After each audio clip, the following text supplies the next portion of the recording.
Assalamualaikum warahmatullahi wabarakatuh. Perkenalkan, nama saya Julia Budi. Di dalam video ini akan membahas tentang memahami wacana tentang sastra melalui kegiatan membaca buku cerita pendek atau cerpen. Menemukan tema, latar, penokohan pada cerpen dalam satu kumpulan cerpen. Menjadi apresiator yang baik memang membutuhkan bekal. Seorang penikmat karya sastra, khususnya prosa seperti cerita pendek, novel, drama, dan sebagainya, perlu mengetahui unsur-unsur pembentuk atau pembangun sebuah karya cerita. Pengetahuan yang cukup memadai tentang unsur-unsur intrinsik cerita akan memudahkan kita memberikan penghargaan terhadap sebuah karya. Itulah kegiatan apresiasi yang sesungguhnya. Berikut ini unsur-unsur intrinsik cerita. Yang pertama, tema. Setiap cerita pasti memiliki gagasan pokok yang diangkat sebagai ide cerita. Hal tersebut dinamakan tema cerita. Yang kedua, latar.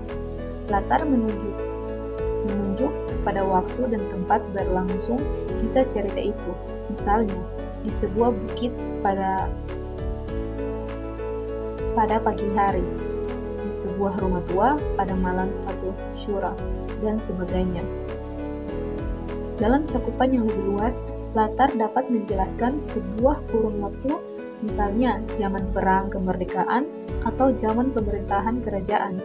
Latar juga dapat merujuk pada strata kehidupan, misalnya sebuah kisah cerita berlangsung di kalangan konglomerat atau cerita di kalangan masyarakat miskin, dan sebagainya. Yang ketiga, penokohan dan perwatakan. Hal yang menarik dalam sebuah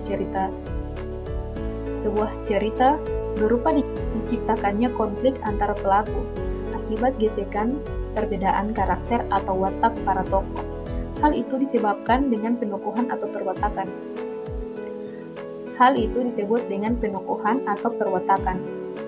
Pemberian karakter atau tokoh atau pelaku dapat dilakukan secara langsung dan tidak langsung.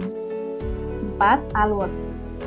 Cerita dibangun atas jalinan peristiwa yang sambung menjambung membentuk suatu kesatuan cerita yang disebut alur cerita.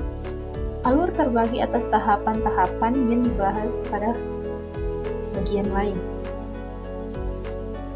Yang kelima, sudut pandang. Sudut pandang adalah posisi pengarang saat menuturkan cerita. Pengarang dapat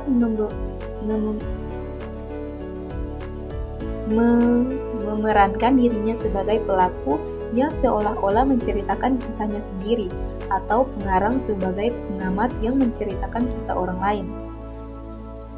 Yang terakhir, amanat. Selain berkarya, pengarang cerita berupaya menyampaikan pesan moral kepada pembaca cerita melalui amanat cerita.